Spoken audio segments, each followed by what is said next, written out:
Rea berdiri di depan cermin kamar apartemen kecilnya di Jakarta Selatan, keringat masih menetes dari dahi setelah bermain futsal sore itu. Tangan kirinya menarik kaus basah melewati kepala, saat itulah ia merasakan tatapan yang tidak biasa dari celah pintu yang sedikit terbuka.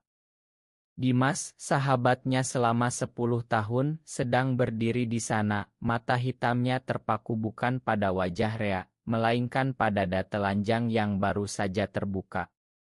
Jantung Rea berdegup kencang, bukan karena marah, tapi karena ada sesuatu yang hangat dan asing merayap di dada. Dimas, apa yang kamu lakukan di situ? Tanya Rea pelan, suaranya hampir hilang di telan udara malam yang lembab. Dimas tersentak mundur, wajahnya memucat seketika, tapi bukan kata ma yang keluar dari mulutnya. Ma, Rea, aku tidak bisa berhenti memandangmu. Kata-kata itu menggantung di udara seperti bom yang baru saja meledak. Rea merasa dunia berputar. Selama ini ia menganggap Dimas hanya sahabat biasa, teman sekamar yang selalu ada saat ia pulang larut dari kantor pemasaran di kawasan Sudirman. Tapi tatapan tadi bukan tatapan sahabat. Itu tatapan yang penuh kerinduan yang membuat Rea tiba-tiba menyadari bahwa tubuhnya sendiri bereaksi aneh. Malam itu, setelah Dimas buru-buru menutup pintu, Rea duduk di tepi kasur, tangan gemetar memegang ponsel tapi tidak tahu harus menghubungi siapa. Keluarganya di kampung Bogor pasti tidak akan mengerti. Ayahnya, seorang guru agama yang taat, selalu bilang bahwa laki-laki harus menikah dengan perempuan, membangun rumah tangga seperti yang dia dan ibu lakukan. Rea menatap langit-langit kamar, ingatan masa kecil di desa kecil dekat Sungai Ciliwung berkelebat. Dulu ia dan Dimas bermain layang-layang bersama, tertawa tanpa beban. Kini semuanya terasa berbeda. Ia bangkit, berjalan ke pintu kamar Dimas, tapi berhenti di depan. Apa yang harus ia katakan? Marah? Atau bertanya mengapa hatinya sendiri ikut berdegup? Rea akhirnya memilih diam. Ia kembali ke kamar, berbaring dengan mata terbuka sampai subuh. Pagi harinya, suasana apartemen terasa berat. Dimas sudah di dapur, membuat kopi seperti biasa, tapi gerakannya kaku. Rea, tentang semalam Dimas memulai, suaranya parau. Rea mengangkat tangan, menghentikannya. Kita bicara nanti saja. Aku harus ke kantor. Tapi di dalam taksi online menuju Sudirman, pikiran Rea tidak bisa tenang. Ia mengingat tatapan Dimas, hangat dan penuh rahasia. Apakah selama ini ia juga merasakan hal yang sama tanpa sadar? Di kantor, rekan kerja Rina bertanya mengapa wajahnya pucat. Rea hanya tersenyum tipis. Kurang tidur. Tapi dalam hati ia tahu, tidur bukan masalahnya. Masalahnya adalah kenyataan bahwa sahabat terbaiknya mungkin mencintainya dengan cara yang tidak boleh di Indonesia. Sore harinya, saat pulang, Rea menemukan Dimas duduk di soa ruang tamu, kepala tertunduk. Aku tidak mau kehilangan kamu, Re, kata Dimas pelan. Rea duduk di seberangnya, jarak 1 meter terasa seperti jurang. Kamu suka sama aku? Pertanyaan itu keluar begitu saja, tanpa rencana. Dimas mengangguk, air mata menggenang di matanya yang biasanya selalu ceria. Sudah lama. Sejak kita kuliah di UI. Tapi aku takut kamu benci. Rea merasa dadanya sesak. Ia tidak benci. Malah ada bagian kecil di hatinya yang lega. Lega karena akhirnya ada yang mengerti perasaan aneh yang kadang muncul saat mereka berdua nonton bola sampai larut. Tapi lega itu langsung dibayangi ketakutan. Apa kata orang? Apa kata keluarga? Malam itu mereka bicara sampai pagi, suara hujan deras di atap apartemen menjadi saksi. Rea menceritakan ketakutannya, Dimas menceritakan kesepiannya selama bertahun-tahun. Saat Ajar menyusup lewat jendela, Rea mengulurkan tangan, menyentuh lengan Dimas untuk pertama kali dengan kesadaran baru. "Kita coba pelan-pelan ya," bisiknya. Dimas tersenyum, senyum yang membuat Rea merasa dunia tidak lagi berputar sendirian. Tapi Rea tahu ini baru permulaan. Di luar sana, Jakarta yang ramai dan keluarganya yang taat menunggu dengan segala aturan tak tertulis. Ia belum tahu bagaimana menghadapinya, tapi untuk pertama kali dalam hidupnya, Rea merasa hidup. Beberapa minggu setelah malam pengakuan itu, kehidupan di apartemen kecil mereka berubah menjadi campuran manis dan getir. Rea dan Dimas mulai saling memberi isyarat kecil, seperti Dimas meninggalkan secangkir kopi panas di meja sebelum Rea bangun, atau Rea membelikan Dimas roti bakar kesukaan saat pulang kerja. Tapi setiap sentuhan kecil itu disertai rasa was-was. Suatu malam, saat mereka duduk bersebelahan di sofa menonton film lokal tentang persahabatan, tangan Dimas tanpa sengaja menyentuh punggung tangan Rea. Rea tidak menarik tangannya. Malah ia membalikkan telapak tangan, meraih jari Dimas pelan. "Ini nyata ya," gumam Rea, suaranya hampir hilang. Dimas mengangguk, mata mereka bertemu dalam cahaya layar televisi yang redup. "Lebih nyata dari apapun yang pernah aku rasakan." Tapi keesokan harinya, telepon dari Ibu Rea di Bogor datang seperti badai. "Kapan kamu pulang, Nak? Ayah sudah siapkan calon untukmu, anak tetangga kita yang cantik itu." Rea menatap layar ponsel, tenggorokannya kering. "Ya bohong, bilang sibuk proyek kantor." Setelah telepon ditutup, ia berjalan ke balkon apartemen, angin malam Jakarta yang bercampur asap knalpot menyapu wajahnya. Dimas menyusul, berdiri di samping tanpa menyentuh. "Kamu takut ya?" tanya Dimas lembut. Rea mengangguk. "Aku takut kehilangan mereka. Tapi aku juga takut kehilangan kamu." Malam itu untuk pertama kali mereka berpelukan. Bukan pelukan sahabat, tapi pelukan yang penuh kerinduan yang selama ini terpendam. Rea merasakan detak jantung Dimas di dada, hangat dan stabil. "Kita akan cari cara," bisik Dimas di telinganya. Hari-hari berikutnya penuh rahasia kecil yang membuat hati Rea berbunga. Mereka pergi ke pantai Ancol akhir pekan, berpura-pura hanya sahabat, tapi tangan mereka saling bergandengan di bawah meja warung seawan. Rea merasa hidup untuk pertama kali. Tapi kegelapan selalu mengintai. Di kantor, rekan kerja mulai bergosip karena Rea sering pulang bersama Dimas. "Kalian berdua terlalu dekat deh," goda Rina suatu siang. Rea tertawa gugup, tapi dalam hati ia panik. Pulang ke apartemen, ia menceritakan semuanya pada Dimas. Bagaimana kalau suatu hari mereka tahu? Dimas memeluknya dari belakang, dagunya bertumpu di bahu Rea. "Kita hadapi bersama.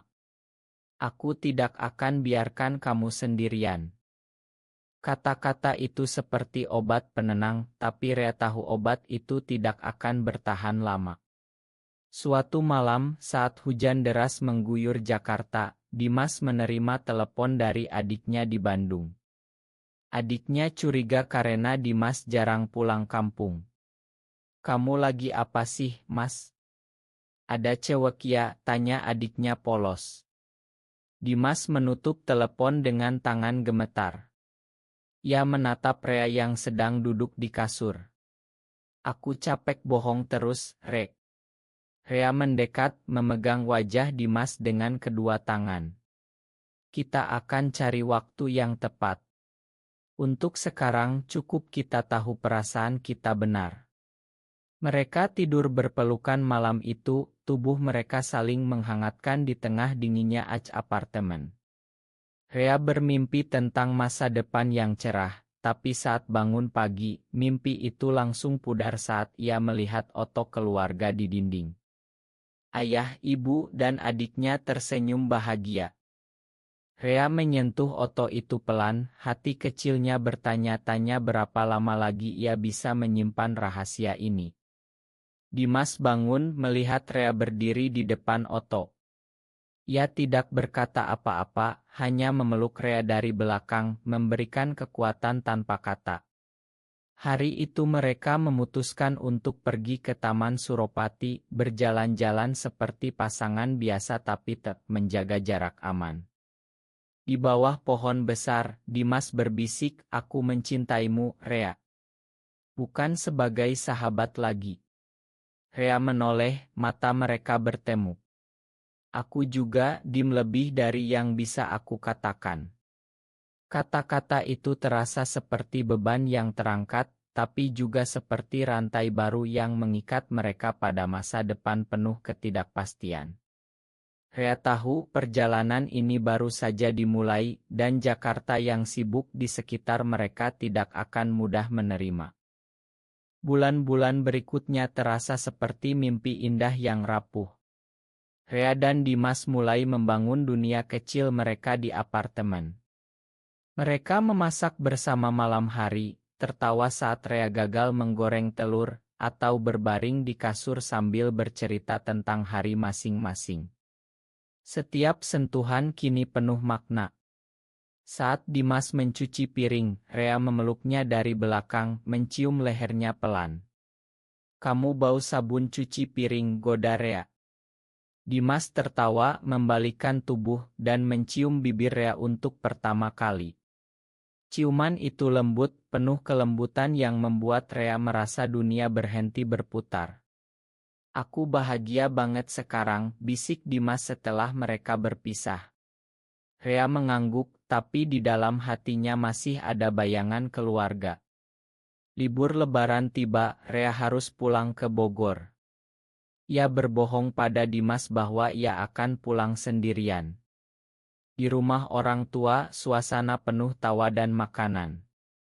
Ibu Rea memeluknya erat. "Kamu kurus, Nak. Kerja terlalu keras ya." Ayahnya duduk di ruang tamu membaca koran, sesekali bertanya tentang masa depan. "Sudah saatnya kamu nikah, Rea. Umur 25 sudah cukup." Rea tersenyum kaku, tangannya memegang gelas teh hangat lebih erat. Malam itu ia menerima pesan dari Dimas, "Kangen kamu. Hati-hati di sana." Rea menjawab dengan emoji hati, tapi air mata jatuh di layar ponsel. Ia merasa seperti pengkhianat terhadap dua dunia yang tidak bisa menyatu. Kembali ke Jakarta, Rea memeluk Dimas erat di pintu apartemen. "Aku hampir bilang semuanya ke ibu," katanya. Dimas mengusap punggungnya. "Jangan paksa diri. Kita punya waktu." Tapi waktu ternyata tidak ramah. Suatu sore, saat mereka sedang berjalan di Mall Grand Indonesia, tangan mereka hampir bersentuhan saat melihat baju cople. Tiba-tiba Rea melihat sepupu jauhnya, Andi, sedang berbelanja dengan istri. Rea langsung menarik tangan, berpura-pura tidak kenal Dimas. Malamnya, Dimas marah untuk pertama kali. "Kamu malu sama aku ya?" suaranya bergetar. Rea menunduk. "Bukan malu. Takut. Kamu tahu kan kondisi di sini." Mereka bertengkar, kata-kata tajam berterbangan seperti pisau. Dimas pergi ke kamar, mengunci pintu. Rea duduk di sofa, menangis sendirian. Esok paginya, Dimas keluar dengan mata sembab. "Ma, aku mengerti. Tapi aku juga manusia, Re." Mereka berdamai dengan pelukan panjang. Rea berjanji akan lebih berani. Mereka mulai merencanakan liburan kecil ke Bandung, menyewa villa kecil di Lembang. Di sana, jauh dari mata Jakarta, mereka bebas. Berjalan bergandengan di kebun teh, beroto bersama tanpa takut. Rea merasa hidup lagi. Kalau saja kita bisa seperti ini selamanya, katanya saat matahari terbenam. Dimas mencium keningnya. Kita bisa. Pelan-pelan. Tapi saat kembali ke Jakarta, kenyataan menyambut dengan berita buruk. Ayah Rea menelepon, meminta ia pulang akhir pekan ini karena ada pembicaraan penting tentang perjodohan. Rea menatap Dimas dengan mata kosong. Aku harus pergi. Dimas mengangguk, tapi Rea melihat luka di matanya. Malam sebelum ke Bogor, mereka menghabiskan waktu dengan diam, hanya saling berpegangan tangan. Rea tahu pilihan sulit semakin dekat. Di kereta menuju Bogor, ia menatap pemandangan sawah yang hijau, hati penuh tanya. Apakah ia cukup kuat untuk mempertahankan cinta ini? Saat tiba di rumah, ayahnya langsung membawa ke ruang tamu. Kamu sudah dewasa, Rea. Sudah waktunya bertanggung jawab. Rea duduk diam, tangannya dingin. Ia tahu malam ini bisa menjadi titik balik. Tapi di dalam hatinya, bayangan Dimas tersenyum, memberinya kekuatan untuk tetap berdiri.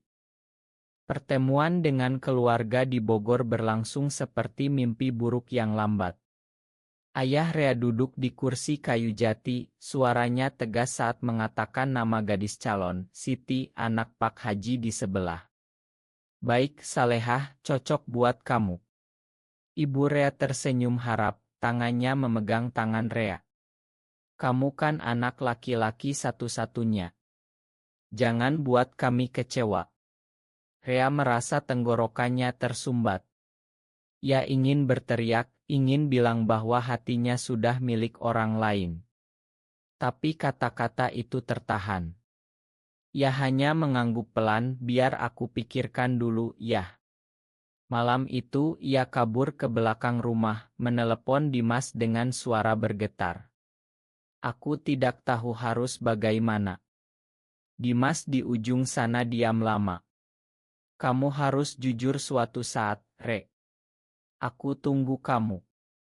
Kembali ke Jakarta, tekanan semakin berat. Di kantor, atasan Rea mulai menanyakan rencana pernikahan. Karyawan yang menikah lebih stabil, katanya sambil tersenyum. Rea pulang dengan kepala pusing. Dimas menyambutnya dengan makan malam sederhana, tapi suasana dingin. Kamu sudah bilang ke keluarga belum? Tanya Dimas pelan. Rea menggeleng. Pertengkaran kecil meledak. Dimas merasa diabaikan, Rea merasa tertekan dari segala sisi. Kamu tidak mengerti tekanan ini, teriak Rea.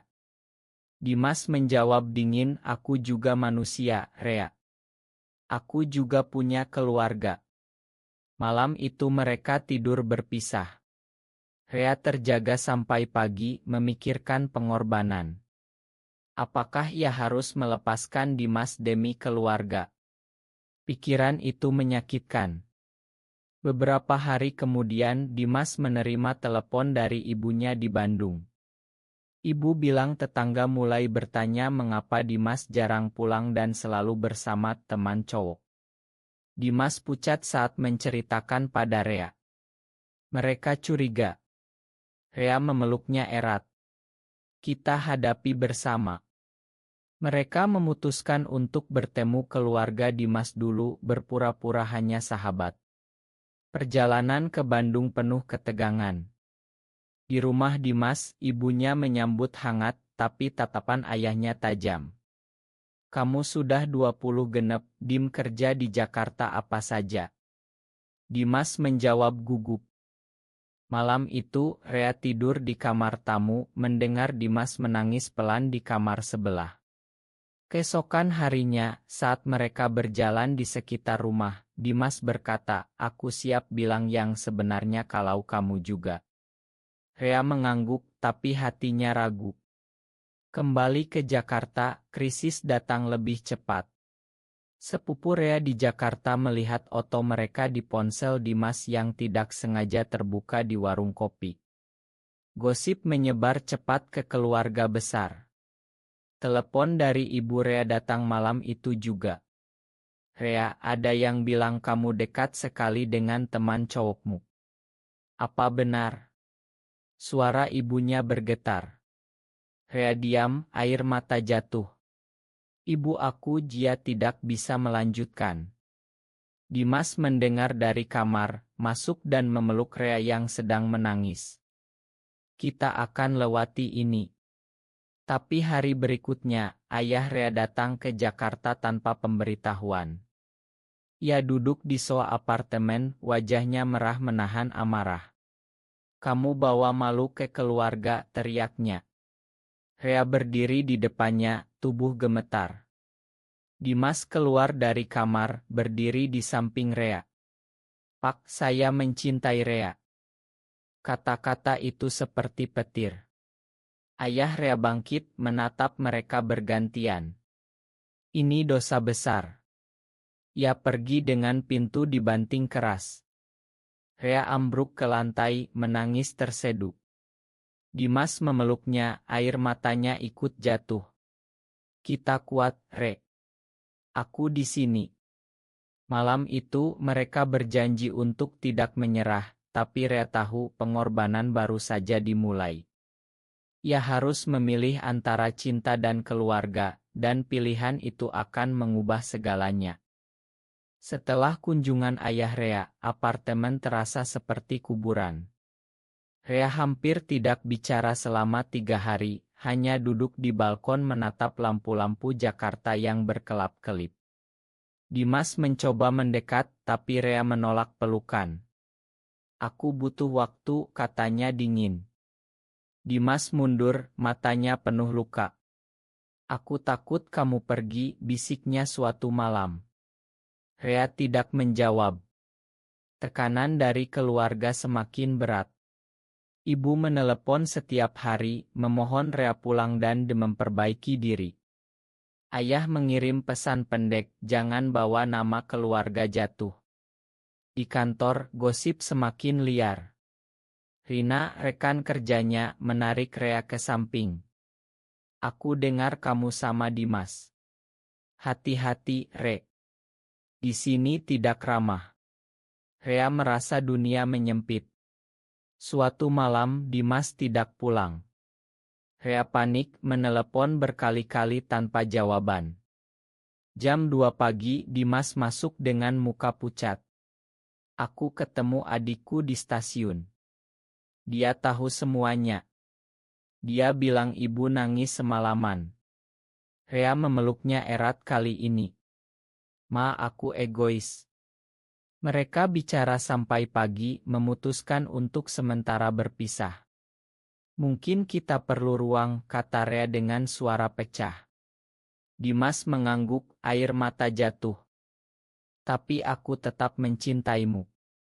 Dimas pindah ke kosan teman di Depok selama 2 minggu. Apartemen terasa kosong. Rea berjalan mondar-mandir, mengingat setiap momen bersama. Ia mulai menulis surat panjang di notes ponsel, menceritakan semua perasaannya. Tapi ia tidak mengirim. Di Bogor, Ibu Rea datang ke Jakarta, membawa makanan dan air mata. Nak, tolong pikirkan keluarga. Ini ujian dari Tuhan. Rea mendengar kata-kata itu seperti pisau. Ia hampir menyerah. Tapi saat melihat foto Dimas di galeri ponsel, hatinya berontak. Aku tidak bisa bohong lagi, Bu, katanya pelan. Ibu pergi dengan wajah kecewa. Dimas kembali setelah 2 minggu, tapi hubungan mereka retak. Mereka bicara dingin, tidur berjauhan. Suatu malam, Rea melihat Dimas menangis di kamar mandi. Ia masuk, memeluk dari belakang. Aku tidak mau kehilangan kamu. Mereka berbaikan, tapi luka masih ada. Krisis besar datang saat keluarga besar mengadakan pertemuan darurat di Bogor. Rea dipaksa datang. Di sana, paman dan bibi bicara keras tentang penyimpangan. Rea berdiri di tengah, tubuh gemetar. Aku mencintai Dimas, katanya akhirnya, suara kecil tapi tegas. Ruangan hening. Ayahnya bangkit, menampar Rea sekali. Keluar dari rumah ini. Rea pulang ke Jakarta dengan wajah bengkak. Dimas menyambutnya di pintu, memeluk tanpa kata. Malam itu, Rea menangis di pelukan Dimas. Aku sudah kehilangan keluarga. Dimas mengusap rambutnya. Kamu punya aku. Selamanya. Tapi pengkhianatan kecil terjadi saat sepupu Rea mengirim pesan ke Dimas, jauhi Rea, atau kami akan buat hidup kalian susah. Dimas menyembunyikan pesan itu, tapi Rea tahu dari ekspresinya. Kita lawan bersama, kata Rea. Mereka memutuskan untuk tetap bertahan, meski dunia seolah menentang. Rea mulai mencari kelompok dukungan online untuk orang seperti mereka di Indonesia, menemukan cerita serupa yang memberi harapan. Kita bukan sendirian, katanya pada Dimas. Tapi di dalam hati, Rea bertanya-tanya berapa lama lagi ia bisa bertahan. Bulan-bulan setelah pengusiran dari keluarga berlalu seperti badai yang perlahan reda. Rea dan Dimas belajar hidup dengan luka. Mereka pindah ke apartemen kecil baru di daerah Kemang, jauh dari kenangan lama. Rea mulai bekerja relance, sementara Dimas tetap di kantor lamanya. Setiap malam, mereka duduk di balkon kecil, berbagi cerita dan mimpi. Aku ingin suatu hari kita bisa jalan di jalanan tanpa takut, kata Rea suatu malam. Dimas tersenyum, meraih tangannya. Kita sudah mulai hari itu sekarang. Perlahan, Rea menghubungi ibunya secara diam-diam. Ibu datang ke apartemen baru tanpa sepengetahuan ayah. Ia memeluk Rea lama, air mata mengalir.